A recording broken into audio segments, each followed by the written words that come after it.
Ketika Rasulullah menceritakan 3 pemuda yang masuk pada sebuah gua, lalu gua itu tertutup dengan batu. Masing-masing dari mereka lalu sepakat, ayo kita sebutkan yuk amal yang paling menurut kita terbaik yang bisa menjadikan kita lepas dari kesulitan ketika kita dihimpit dengan batu yang sebesar ini.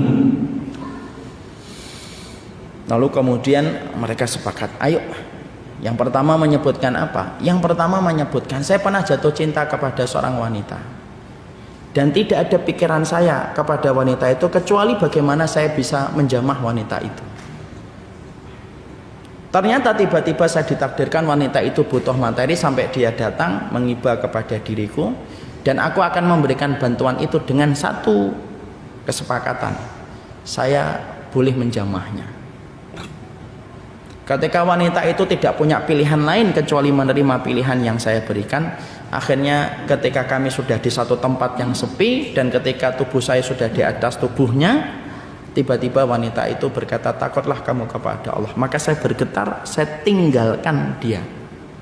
Dan saya tidaklah meninggalkan perempuan yang sebenarnya sangat saya senangi untuk saya jamah tubuhnya, kecuali satu, ya Allah, kecuali saya takut kepada adab-Mu. Perhatikan laki-laki ini lalu berkata apa? Kalau ini Engkau ridhoi ya Allah, geserkanlah batu ini supaya kami bisa keluar dari gua yang sempit ini. Allah mendengar atau tidak mendengar? Mendengar. Digeserkan batu itu walaupun tidak sampai lepas semuanya, sampai menunggu 2 orang temannya juga bercerita tentang amal. Disitulah kita paham, kalau ingin doa-doa kebaikan kita dikabulkan oleh Allah, simpel, tinggalkan dosa. Karena dosa itu yang menghalangi Allah enggan untuk mengabulkan orang-orang ketika meminta kepadanya kalau dia tidak meninggalkan dosa. Makanya kebaikan kita itu bukan hanya diukur dengan apa yang kita kerjakan dalam sunnah, tapi kebaikan hidup kita diukur bagaimana kita mampu berkomitmen untuk meninggalkan dosa dan kemaksiatan pada kehidupan kita. Makanya saya sudah pernah menyampaikan kewajiban kita kepada dosa itu 3. 1, mempelajarinya. 2, membencinya. 3, harus berkomitmen untuk meninggalkannya.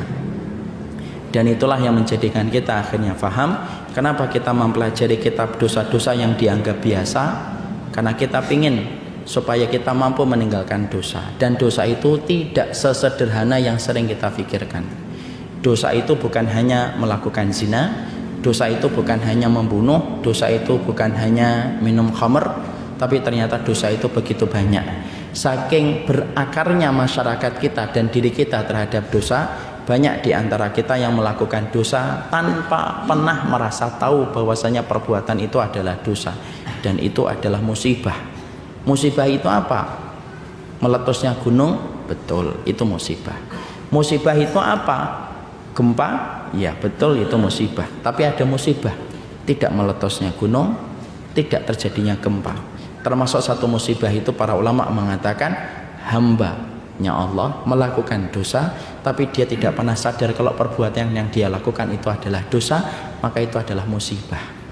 Orang kalau makan riba tapi dia tidak pernah tahu kalau riba itu dosa, itu bahaya betul.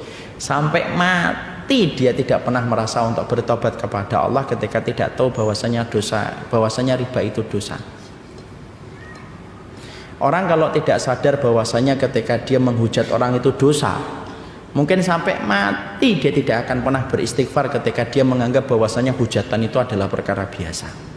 Makanya inilah yang menjadikan Syekh Shaleh Muhammad Al-Munajjid menyampaikan kitab Al-Kabair allati istahana biha an-nasu, dosa-dosa yang dianggap biasa, untuk memberikan pencerahan kepada saya dan kepada semuanya. Apa itu dosa yang ternyata harus kita tinggalkan, di mana masyarakat dan kulturnya orang kebanyakan di sekitar kita melakukan dosa itu tanpa disadari, atau bisa jadi mungkin kita juga melakukan dosa itu karena kebodohan dan kejahilan kita.